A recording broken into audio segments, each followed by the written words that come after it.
มหาจุฬาป่าเมี่ยงแต่เราอู้กันง่ายๆนะหน้าที่เทศบาลตำบลป่าเมี่ยงนะถ้าบรรดาท่านผู้ฟังท่านผู้ชมที่เดินทางจากอำเภอดอยสะเก็ดไปทางเวียงป่าเป้าอีกนะก็จะอยู่ซ้ายมือจึงเขาก็ถ้ามาถึงที่จะถึงบ่อนบ้านปงกลุ่มบ่อน้ำฮ้อนก็ใกล้จะถึงก็จะพอทางซ้ายมืออีกนะที่หันประตูงามๆเด่นเป็นอันหกอันพระไตรปิฎกนะพระไตรรูปเล่มพระไตรปิฎกที่เป็นประตูของมหาวิทยาลัยนะถือว่าหนึ่งเดียวในประเทศไทยสวยสดงดงามนะฉะนั้นก็เลยอยากจะมาสัมผัสบรรยากาศในเจ้าตีตำบลป่าเมี่ยง ซึ่งอากาศเจ้านี่ก็หนาวละก็ประมาณสักน่าจะ10 กว่าองศานะ10 กว่าองศาเพราะว่าอากาศมันรู้สึกว่าเย็นประมาณ16-17 องศานะแต่ถ้าในภูในดอยก็คงจะค่อนข้างจะหิมซิบปุ่นเนาะ ฉะนั้นก็ในเจ้าวันนี้ก็เลยได้รับความเมตตาจากท่านอาจารย์ดร.วิสิทธิตวิสิทโธนะผู้ช่วยศาสตราจารย์ดร.นะผู้อำนวยการสำนักวิชาการมหาวิทยาลัยมหาจุฬาลงกรณราชวิทยาลัยเขตเชียงใหม่ซึ่งในเจ้านี้เขาก็นัดกันว่าจะเดินทางไปเชียงรายด้วยกันนมัสการครับอาจารย์ดร.ครับผมครับถวายความเคารพท่านอาจารย์พระครูโสพลปริยัติครับครับผมจะเดินพรผู้ชมรายการธรรมรับอดุลทุกท่านนะครับเช้านี้อยู่ที่วัดมหาจุฬา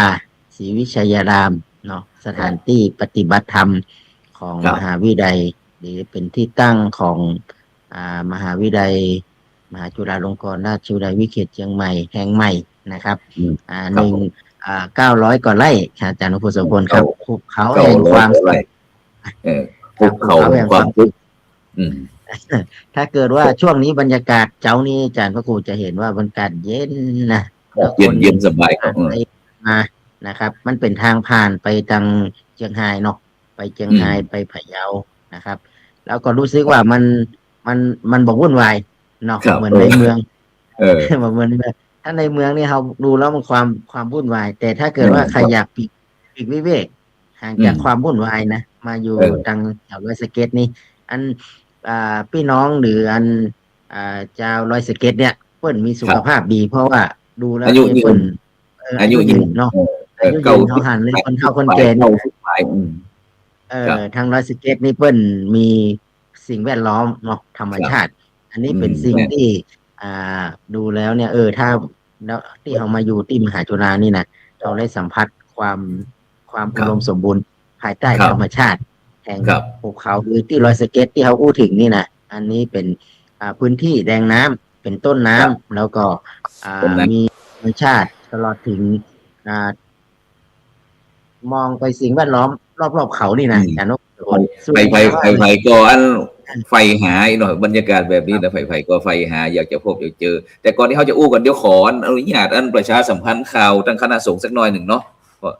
ซึ่งโดยเฉพาะในวันนี้เนี่ยตั้งคณะสงฆ์ภาค7ในเมตตาของพระเดชคุณหลวงพ่อพระธรรมเสนาบดีนะครับเจ้าคณะภาค7เปิ้นก็จะมีพิธีปิดการอบรมบาลีก่อนสอบนะครับที่วัดดอยสัปปัญญูตำบลดอนเป่าอำเภอแม่วางจังหวัดเชียงใหม่ในเจ้าวันนี้นะครับแล้วก็จะมีการนั้น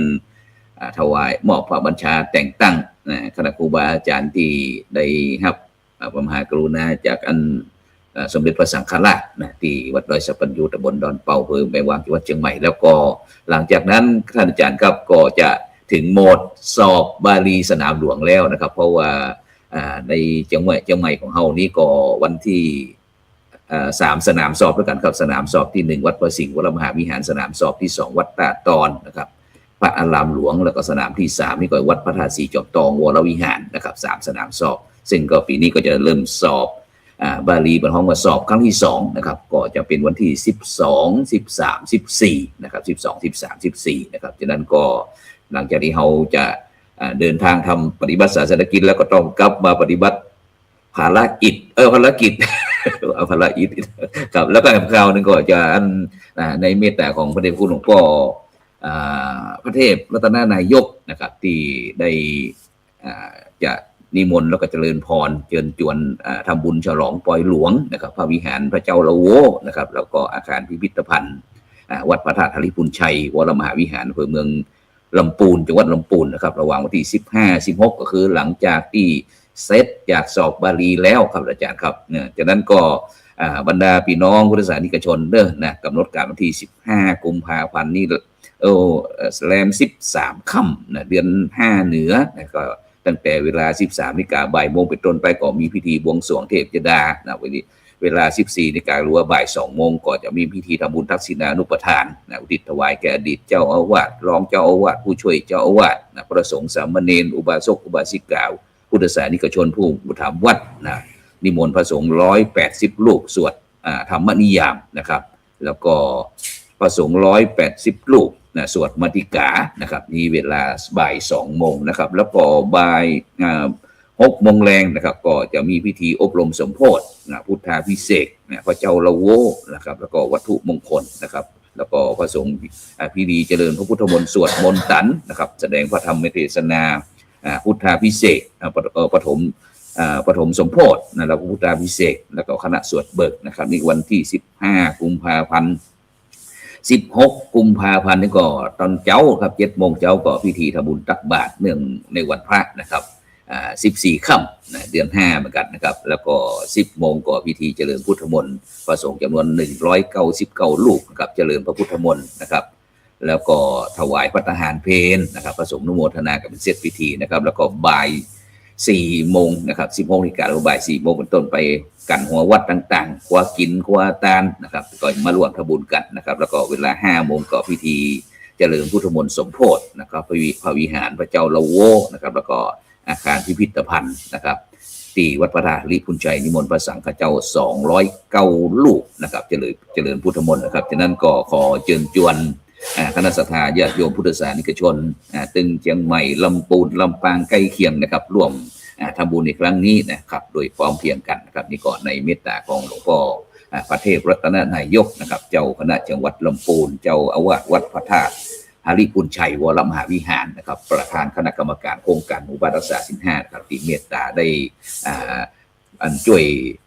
วยประชาสัมพันธ์กรรมเนี่ยนะครับฉะนั้นก็วันนี้ต้องขอบคุณอนุโมทนากับบรรดาท่านผู้ฟังท่านผู้ชมโดยเด็ดเด้อนะครับฉะนั้นก็ท่านอาจารย์ครับในช่วงนี้ผมคิดว่าศาสนกิจของเขาทั้ง2 รูปนี่จะหนักสักหน่อยยิ่งครับเป็นบุญครับที่มีโอกาสได้ปฏิบัติศาสนกิจเนาะบอกว่าจะเป็นเรื่องงานคณะสงฆ์ครับงานชุมชนงานสังคมตลอดถึงงานมหาวิทยาลัยนะอาจารย์พระครูโดยเฉพาะอย่างยิ่งช่วงนี้เนี่ยนะครับเป็นช่วงที่เราพระสงฆ์สามเณรก็จะหลังจากปฏิบัติธรรมเสร็จเนาะก็มีการเตรียมความพร้อมในการสอบบาลีครับสอบบาลีนี้ถือว่าเป็นโอกาสที่สำคัญอย่างยิ่งเนาะถ้าพูดถึงงานของคณะสงฆ์ก็คือเป็นงานที่เราจะรักษาไว้ซึ่งคำสอนนะครับโดยเฉพาะยิ่งก็คือการศึกษาบาลีเป็นการศึกษาที่ดั้งเดิมมายาวนานนะครับตลอดถึงการรักษามาบุรพาจารย์ที่รักษากันมาแล้วก็เรามีการสอบวัดผลประเมินผลนะครับวันที่12 13 14เนาะอาจารย์พระครูสมพลเนาะซึ่งเป็นวันที่ว่าอาจารย์ก็จะไปเป็นคณะกรรมการช่วยอนุเคราะห์สงเคราะห์อำนวยความสะดวกในการสอบบาลีศึกษาครับปีนี้ก็ได้รับความเมตตาจากคณะสงฆ์จังหวัดเชียงใหม่ครับโดยเฉพาะยิ่งคณะสงฆ์อำเภอเมืองครับจังหวัดเชียงใหม่ก็ได้ให้โอกาสทางมหาวิทยาลัยนะครับโดยเฉพาะยิ่งครูบาอาจารย์ก็ได้มีส่วนร่วมในการที่จะเข้าไปร่วมเป็นส่วนร่วมในการที่จะอำนวยความสะดวกนะอำนวยความสะดวกในการที่จะดูแลลูกค้าลูกเนนนะครับตลอดถึงชาวบ้านมาสอบตัวนะครับอาจารย์พระครูสมพลครับสอบบาลีนี่นะคารวะญาติโยมก็เฮียนได้เนอะตอนนี้นะเปิ้นฮ้องว่าบาลีศึกษาที่แต่ก็ข้อสอบเดียวกันนะเหมือนกันเจ้าพระสงฆ์องค์เน้นสอบจะได้ศรัทธาญาติโยมอุบาสกอุบาสิกาก็สอบเหมือนกันแบบนั้นครับแล้วก็ปีนี้นะครับอาจารย์พระครูโสพลต่อไปบุคลากรของมหาวิทยาลัยที่เป็นฆราวาสนิสิตอย่างวันนี้ก็มันเมื่อวานนี้ไปกราบขอความเมตตาพระเดชพระคุณหลวงพ่อเจ้าคณะอำเภอนะครับว่าจะได้ครับเป็นว่าจะได้ท่านก็เมตตาจะอนุญาตให้บุคลากรของมหาวิทยาลัยนะครับทั้งคณาจารย์และนิสิตเปิดสอบธรรมศึกษาครับปีนี้ครับอาจารย์พระโสพลครับจากนั้นเขาก็ มหาวิทยาลัยมหาจุฬาลงกรณ์วิจิตรเชียงใหม่เขาก็จะเป็นสถานที่สอบแล้วนะอาจารย์นะครับจะเปิดสนามสอบในนามมหาจุฬาเป็นสาธุสถานที่สอบในงานมหาจุฬาก็ครับโดยการนำของท่านรองได้การบดีวิเชียรเชียงใหม่นะครับโดยเฉพาะท่านอินทร์พระสุธีรัตน์วัชรบัณฑิตผู้ช่วยศาสตราจารย์ดรรองได้การบดีวิเชียรเชียงใหม่ท่านมีนโยบายนะครับนโยบายให้บุคลากรทุกท่านนะครับที่ยังบ่ได้ธรรมศึกษาทันตีโทเอกก็ต้องลงสอบกันหมดนะฮะครับฉะนั้นก็หมายความว่าบุคลากรของงานมหาวิทยาลัยเขาตั้งแต่คณะครูบาอาจารย์เขาคณะผู้บริหารนี่เนาะแล้วก็มีตึงนิสิตนักศึกษาตัวเองนะอาจารย์เนาะครับทั้งหมดก็ประมาณเกือบพันนะครับเกือบพันลูกคนนะครับอันนี้ก็จะเป็นครั้งแรกในอาจารย์นกุลสมบูรณ์ก็ขอประวัติศาสตร์ได้มาให้นะครับมาให้ความเมตตาในการแนะนำนะครับมาช่วยอำนวยความสะดวกดูว่าจะต้องปฏิบัติยังไงเนาะมันเป็นครั้งแรกก็รู้สึกตื่นเต้นเลยนะอาจารย์นกุลสมบูรณ์นะแน่นอนอะไรอย่างที่มันใหม่ๆเขาทำงานโรงเรียนพระพุทธศาสนาวันอาทิตย์เนาะหรือว่าไปสอนในสถานศึกษาเขาหันละออนซอเขาก็มีความภาคภูมิใจนะแต่อันนี้สถาบันการศึกษาระดับอุดมศึกษาระดับปริญญาโทปริญญาเอกครูบาอาจารย์ที่ผู้ที่ได้ชื่อว่าเป็นครูบาอาจารย์นี่เนาะครูบาอาจารย์ที่เป็นระดับจบระดับปริญญาเอกผู้ช่วยศาสตราจารย์รองศาสตราจารย์ที่ยังไม่ได้ทำการศึกษาเนี่ยต้องมาสอบเองนะพัฒนาและต่อยอดบุคลากรนี่เนาะทั้งคนครูบาอาจารย์น้อยโอ้ครับเพราะว่ายุคก่อนนี้มันบอกมีการสอบธรรมศึกษาเนาะถ้าเป็นพระสงฆ์คนนี้ก็จะมีเตสอบต้องทำสิ่งคณะครูบาอาจารย์เขาก็ผ่านจุดนั้นไปมันบอกมีโอกาสเหมือนก็สมัยละอ่อนนักเรียนในปัจจุบันนี้เนาะเพราะว่าทางคณะสงฆ์เขาก็หันความสำคัญเกี่ยวกับเรื่องบรรดาเยาวชนคนรุ่นใหม่เนี่ยต่างๆนี่จะต้องขอประชาสัมพันธ์นะครับในปีการศึกษานี้นะครับประมาณสัก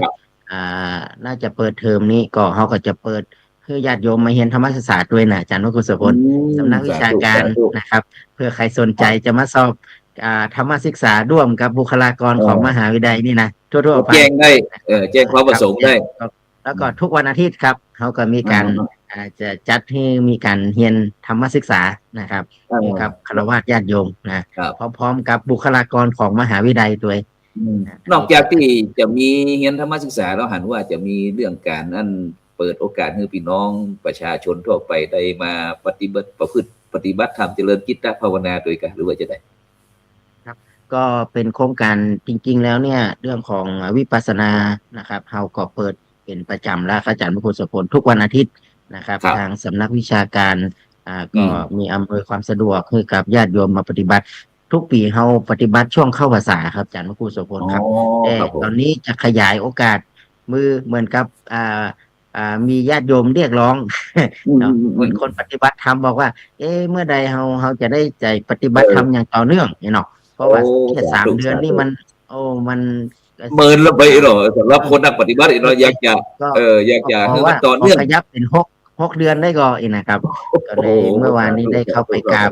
ถวายพระเดชพระคุณหลวงพ่อนะครับเจ้าคุณภาวนาวิรัตหลวงพ่อเจ้าคณะอำเภอท่านก็เมตตาอนุญาตขยายนะครับท่านก็คือแนวทางว่าถ้ามีผู้ปฏิบัติธรรมแสดงว่าพุทธศาสนาจะมีความเจริญมั่นคงนะครับฉะนั้นเนี่ยเขาก็เป็นตัวชี้วัดอันหนึ่งครับอาจารย์พระคุณโสพลครับถ้ามีญาติโยมมาตอนนี้ก็ญาติโยมที่เปิ้ลแต่ทีนี้จะขยายครับจากวันอาทิตย์อาจจะปรับเป็นวันเสาร์นะครับเพราะว่าวันอาทิตย์เนี่ยอาจารย์พระคุณโสพลเนื่องจากว่าพระวิปัสสนาจารย์ตอนนี้นะครับทางวัดโรมดีเปิ้ลก็จัดวันอาทิตย์เหมือนกันนะครับแล้วทีนี้ผมก็เลยว่าอาจจะต้องขยับมาเป็นวันเสาร์เนี่ยครับเพื่อที่จะได้ทั้ง2 ส่วนครับเพราะว่าตอนนี้ทางคณะสงฆ์จังหวัดเชียงใหม่หรือว่าคณะสงฆ์ของแต่ละอำเภอก็เริ่มที่จะเอาเรื่องของพระวิปัสสนาเรื่องของกรรมฐานมาสู่ญาติโยมปฏิบัตินะครับซึ่งโดยเฉพาะก็เป็นการต่อยอดสืบสานเจตนารมณ์ของพระเดชพระคุณหลวงปู่นะพระพรหมมงคลหลวงปู่ทองสิริมังคโลนะครับที่เป็นอาจารย์ใหญ่วิปัสสนาจารย์หนเหนือนะบุรพาจารย์หนเหนือซึ่งก็ได้สืบทอดกันมาจนปัจจุบันนี้ก็ปีนี้16 รุ่นครับอาจารย์ยันพระครูอาจารย์ดรครับเพราะว่าปีนี้ก็ระหว่างวันที่7 มิถุนายน 7 มิถุนาถึงวันที่23 กรกฎาคม 2569นะครับก็ตอนนี้ก็เปิดรับสมัครทางออนไลน์แล้วนะครับฉะนั้นก็คณะครูบาอาจารย์เฮามหาเถระนุเถระต้องการที่จะเข้าอ อบรมหลักสูตรนะครับพระวิปัสสนาจารย์หนเหนือนะครับตั้งหลักสูตร45วัน90วัน120วันเนี่ยครับตอนนี้ก็สามารถออนไลน์ได้เลยครับหรือว่าจะโทรศัพท์มาที่พระครูโสพลก็ได้ครับหรือว่าท่านอาจารย์เจ้าคุณพระศรีศิลปาจารย์ก็095นะครับ4145445นะครับหรือว่า www วัดจอมทอง .com เนี่ยนี่ก็สามารถที่จะสมัครเข้าไปร่วมโครงการ45วัน2569ซึ่งเป็นรุ่นที่16ได้เลยนะครับท่านอาจารย์ครับสาธุครับอาจารย์พระครูโสพลแสดงว่าพุทธศาสนาเราจะมีความเจริญรุ่งเรืองมั่นคงเนาะถ้ามีการศึกษาปริยัตินะครับปฏิบัติเนี่ยอันสองเกิดเรื่องเราโดยเฉพาะยิ่งก็สถาบันการศึกษาของมหาวิทยาลัยเราก็ตระหนักถึงเรื่องของการเรียนทั้งปริยัติและก็ปฏิบัติครับอาจารย์ผู้ฝึกครับพัฒนาหมายความว่ามีองค์ความรู้กู้คุณธรรมนะครับเนาะแล้วก็อันวันก่อนหันว่าอันไปที่แม่สวยไปที่อันวัดบันโป่งแม่สวยมีงานอย่างมหาวิทยาลัยเราเชียบด้วยจริงๆก็ไปร่วมถวายกำลังใจกันเจ้าคุณนะครับพระสุทธีรัตนบัณฑิตผู้ช่วยศาสตราจารย์ดรรองคณบดีเนาะบัณฑิตวินัยนะครับท่านก็ได้บำเพ็ญกุศลนะครับให้กับโยมแม่ท่านแล้วก็มีเมื่อวันที่ผ่านมานี่ก็จะพิธีพระราชทานไปนะครับมีพระบาทสมเด็จพระเจ้าอยู่หัวเป็นรับเป็นอนุเคราะห์ในพระองค์ท่านนะครับพระมหากรุณาธิคุณครับของคณะสงฆ์ภาค6นะครับเมื่อวานนี้พระเดชพระคุณหลวงพ่อพระพรหมเสนาบดีเนาะท่านก็ได้เมตตามาเป็นประธานในงานครั้งนี้ด้วยเป็นประธานในพิธีพระราชทานเพลิงศพแม่แก้วอบบุญแม่แก้วอบบุญนี้อายุเปิ้ลก็80ปลายแล้วนะแต่ว่าเปิ้ลมีสุขภาพแข็งแรงอาจารย์พระครูโสพลนะครับแต่ว่าด้วยธรรมชาติเนาะอาจารย์ครูเนาะชีวิตเราเป็นไปตามธรรมชาติเป็นไปตามไตรลักษณ์เกิดขึ้นตั้งอยู่ระดับไปอันนี้คือเป็นสัจธรรมที่ทุกคนบ่สามารถที่จะดีกหนีนะครับเส้นทางแห่งนี้ได้ครับวันก่อนตั้งคณะกรรมการโครงการหมู่บ้านรักษาศีล5คนเหนือก็ได้มีโอกาสนะครับไปร่วมถวายกำลังใจท่านอาจารย์เจ้าคุณพระสุธีรัตนบัณฑิตรองศาสตราจารย์ดร.นะครับที่ได้สูญเสียคุณแม่แก้วอบอุ่นซึ่งก็มีหลวงพ่อเจ้าคุณพระเทพรัตนนายกนะครับประธานคณะกรรมการโครงการหมู่บ้านรักษาศีล5พระเดชคุณหลวงพ่อพระเทพสิงหวราจารย์ดร.รองเจ้าคณะจังหวัดเชียงใหม่รองประธานคณะกรรมการพร้อมถึงคณะกรรมการท่านอาจารย์เจ้าคุณโกไสด็อกเตอร์ท่านอาจารย์เจ้าคุณพระวิสุทธิวัชราพรด็อกเตอร์ท่านอาจารย์เจ้าคุณพระสุทธิเมธีวชิระคุณรองศาสตราจารย์ด็อกเตอร์รองที่การบดีมหาวิทยาลัยมหาจุฬาลงกรณวิทยาลัยเขตพะเยาพร้อมเป็นคณะกรรมการเอาไปถวายกำลังใจเพิ่นก็บอกว่าดีใจดีใจเป็นกำลังใจฉะนั้นก็นี่คืองานที่เขาทำหาไปแล้วแต่สำหรับวันนี้ครับอาจารย์ครับวันนี้จะไปทางใดมาทางใดวันนี้วันนี้จริงๆแล้วงานเริ่มของงานพระบัณฑิตเนาะพัฒนาราษฎรพื้นที่สูงเนี่ยเพื่อนทำงานเผยแผ่พระพุทธศาสนา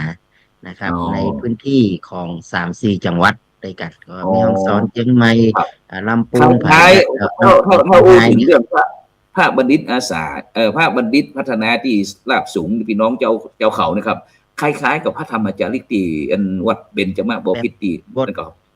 บทบาทอย่างเดียวกันครับแต่ว่าพอดีเป็นพระบัณฑิตเนี่ยพอพันบัณฑิตก็คือจบระดับบัณฑิตจุฬาเนาะจบของปริญญาตรีครับแล้วก็จบหลักสูตรของมจรเฮานะครับเพื่อเป็นหลักสูตรที่จะไปดูแลนะครับหรือเผยแผ่พระพุทธศาสนาในพี่น้องชาติพันธุ์เนาะที่เขาอู้ถึงก็อยู่ในพื้นที่ธุรกันดารอย่างนี้นะครับเป็นทหารก็อยู่หน่วยแนวหน้านะอาจารย์พระครูโสพลกองทัพธรรมทหารกองทัพธรรมของพระพุทธเจ้าอยู่แนวหน้าแล้วก็ทีนี้เปิ้ล1 ปีครบรอบ1 ปีเนี่ยนะครับที่สำนักวิชาการเนี่ยดูแลโครงการนี้เนาะซึ่งเป็นโครงการที่มหาวิทยาลัยมหาจุฬาลงกรณราชวิทยาลัยเนี่ยเป็นพันธกิจหนึ่งในงานของทำนุบำรุงและบริการวิชาการเกียรติสังคมฉะนั้นเนี่ยถือเป็นงานที่ของมหาจุฬาเฮาเนี่ยครับนะครับคือความสำคัญเป็นอย่างยิ่งนะครับทีนี้ปีหนึ่งเนี่ยพระบัณฑิตทั้งหลายเนี่ยจะมาพร้อมหน้ากันอาจารย์ ปกตินี่อยู่แต่ละจังหวัดอยู่ละที่นี่มีโออยู่กาส ทั่ว ด้วย ไปตามภูบนดอย มาพร้อมหน้ากันโดยการเดินธรรมยาตราอ๋อ เพื่อที่จะประกาศการเผยแผ่ธรรมเพื่อในพื้นที่ในพื้นที่อ่า ที่ไหนครับราบปีนี้ที่ไหน ครับธุรกันดารฉะนั้นเปิ้นจะบ่เตียวไปถามมันแต่ทั่วๆไปเตียนพื้นที่ราบเนาะเปิ้นก็จะไปตามเขาอะเนาะคือเขาเรียกว่าการเดินธรรมยาตรานะครับ เป็นโครงการทุกปีของนี้จัด10 วันครับ เพื่อที่จะได้ปฏิบัติธรรมแล้วก็เป็นการประกาศการประกาศงานเผยแผ่พระศาสนาในพื้นที่สูงของความของพระบัณฑิตนะครับ ของพระบัณฑิตพระบัณฑิตพัฒนาราษฎรพื้นที่สูงครับอาจารย์เริ่มตั้งแต่วันที่1 กุมภาแล้วก็มาถึงวันที่10โอ้วันนี้วันที่ วันที่10เป็นวันสุดท้ายของการเดินนะครับที่จังหวัดเชียงรายเนาะ เชียงราย แม่ฟ้าหลวงครับบ้านสามัคคีเก่านะครับนะก็วนกันวันนี้ที่จะปิ๊กมาที่เดิมถามว่าจุดเริ่มต้นก็คือวนไปถึง10 หมู่บ้านเสร็จแล้วก็วนปิ๊กมาที่เดิมนะครับวันพรุ่งนี้จะมีพิธีปิดเนาะปิดคล้ายๆปิดเดินธรรมยาตราสัมมนาครั้งนี้ครับก็ได้ว่านิมนต์อาจารย์พระครูโสพลในฐานะเป็นกรรมการผู้ทรงคุณวุฒินะครับบอร์ดของกรรมการไปเยี่ยมไปเยี่ยมแล้วก็ไปร่วมพิธีนะครับมาร่วมเป็นกำลังใจนะครับพระเดชพระคุณในความเมตตาของพระเดชคุณหลวงพ่อเจ้าคณะจังหวัดเชียงรายนะครับวันนี้ท่านก็ได้พระราชวัฒนคณีครับท่านก็ได้อุปถัมภ์โครงการนี้แล้วก็ได้มอบหมายให้หลวงพ่อรองจังหวัดนะครับมาเป็นประธานนะครับปิดในวันนี้พร้อมทั้งผู้บริหารของมหาวิทยาลัยนะครับนำโดยท่านรองอธิการบดีนะครับวิทยาเขตเชียงใหม่อาจารย์เจ้าคุณพระสุธีวัชระบัณฑิตผู้ช่วยศาสตราจารย์ดรอธิการบดีก็จะเป็นเดินทางพร้อมกับผู้บริหารแล้วก็ผู้ทรงคุณวุฒิของโครงการนะครับเราก็จะลงไปจำวัดอย่าคืนหนึ่งไปที่สามัคคีเก่าเนอะอาจารย์พระครูเนอะวันนี้นะเราเดินทางนะครับก็จะมีทั้งผู้บริหารผู้ช่วยกิจการนิสิตผู้ช่วยกิจการทั่วไปเนาะรวมถึงผอ.สำนักนะครับทั้ง3 สำนักครับวันนี้ก็จะลงไปร่วมแล้วก็มีสารกิจแล้วก็ต้องรีบกลับนะอาจารย์นุกุศลไปนานไม่ได้นะครับเพราะว่าเราก็ต้องมาเตรียมงานสอบบาลีว่าการนี้หลวงพ่อวัดสิงห์จะนิมนต์พระครูโสพลออกวัดบ่ฮู้เลยอยู่วัดอยู่ว่าพระเดชพระคุณหลวงพ่อท่านเมตตานะครับท่านก็ติดตามงานของคณะทีมที่เราทำงานนะครับท่านเมตตาอย่างยิ่งนะครับตอนนี้ก็ได้กำลังนะครับจากคณะสงฆ์จากโดยเฉพาะยิ่งก็คือทีมงานของวัดพระสิงห์อาจารย์พระครูโสพลมาช่วยมหาวิทยาลัยเนาะหลวงพ่อได้เมตตาผลิตลูกศิษย์ทั้งหลายนะมาช่วยมหาวิทยาลัยแล้วก็ช่วยงานคณะสงฆ์ตลอดอย่างยิ่งก็คือคุณหลวงพ่อเนี่ยนะครับท่านเป็นอดีตรองอธิการบดีนะครับท่านเห็นความสำคัญเรื่องการศึกษานะครับตั้งแต่หลวงพ่อมาเป็นทางพัฒนาเป็นผู้บริหารระดับสูงของมหาวิทยาลัยก็ทำให้มหาวิทยาลัยวิเขตเชียงใหม่ได้มีการพัฒนาต่อยอดเขาแห่งความสุขนี้ก็เป็นหลวงพ่อมาเริ่มต้นก่อนเลยนะครับอันนี้คือได้ความเดี๋ยวเวลาแหมน้อยนะครับอาจารย์ครับอันที่เขาจะมีพระสงฆ์นักพัฒนาที่วัดพระธาตุผาเงาน้อยนะครับมีกิจการงานจะได้อันนี้เป็นเครือข่ายครับเครือข่ายเราก็เหมือนกันอาจารย์พูดสุพลปกตินี้เราไปต่างประเทศเนาะปีหนึ่งเราเดินทางทีเนี้ยตัวแทนเราก็ไปศึกษาดูงานที่นครเชียงตุงนะครับเมื่อวันที่27 ถึง 30ที่ผ่านมาแล้วทีนี้คณะสงฆ์8 จังหวัดเนี่ยก็จะมีการประชุมนะครับเพื่อที่กำหนดยุทธศาสตร์กำหนดทิศทางของการพัฒนาชุมชนใน8 จังหวัดภาคเหนือก็นัดประชุมกันนะครับที่วัดพระธาตุผาเงานะครับมีพระเดชพระคุณหลวงพ่อเจ้าคณะจังหวัดเชียงรายนะครับก็จะไปวันที่17เดินทางอาจารย์โกศลแล้วก็ประชุมวันที่18 19 2 วันครับผมก็อาจจะไปกับอาจารย์พระครูสัก น่าจะได้สักวันหนึ่งไปปรากฏตัวก่อน เดี๋ยวเขาว่าครับหายก็ไปอ่าไปกราบครูบาอาจารย์นะครับพระสงฆ์นักพัฒนาเครือข่ายของเราที่ทำงานนะครับหนึ่งอืปีที่ผ่านมามเราก็อาจจะไปร่วมถวายกำลังใจไปดูทิศทางกำหนดกำหนดยุทธศาสตร์ในการเผยแผ่พระพุทธศาสนาทำงานเพื่อชุมชนสังคมตามอุดมการณ์ที่เราได้ปฏิบัติกันมาสืบทอดจากบุรพาจารย์นะครับก็จะคมีรับผมทั้งพระสงฆ์รุ่นใหม่พบปะพระสงฆ์นักพัฒนารุ่นเก่าเราได้มีโอกาสได้ฟังแนวคิดอุดมคการรับณ์ของท่านก็เป็นกำลังใจนะครับในครับการทำงานต่อไปครับอาจารย์ภูครับครับได้แลกเปลี่ยนเรียนรู้ร่วมกันนะครับจากนั้นก็เวลาหมดเนี่ยนะครับท่านส่วนพระครูโสพลกำลังวันที่17ก็ไปร่วมงานที่ผาเงาแล้วก็จะเลยเข้าปริวัติกรรมที่วัดอ่านแถวตำบลแม่อ้อนะครับอำเภอพานจังหวัดเชียงราย10 วันก่อนนะครับเพื่อที่จะขยายเครือข่ายพระสงฆ์พระวิปัสสนาจารย์หุ่นเหนือของเฮานะครับที่อำเภอพานจังหวัดเชียงรายนะครับจากนั้นก็คณะครูบาอาจารย์ที่สนใจจะเข้าปริวัติกรรมนะครับเนื้อที่วัดกู่แก้วนะครับตำบลแม่อ้ออำเภอพานจังหวัดเชียงรายนะครับตั้งแต่วันที่20นะครับ20กุมภาพันธ์ไปถึงวันที่1มีนาคมนะครับโดยเฉพาะวันนี้ก็เป็นวันพระเป็นวันธรรมสวนาแต่เจ้านี้จำวัดที่วัดมหาจุฬาศรีวิทยารามนี่ก็หันน้องเนนเดินออกไปบิณฑบาตที่ปงกุมเด้อนะจากนั้นก็วันนี้เป็นวันพระวันธรรมสวนาเด้อคณะสัตยาญาติโยมจะทำบุญสุนทานก็เรียนเจริญพรเนอะบางท่านบางคนก็สมหวังบางท่านบางคนก็ผิดหวังเพราะว่า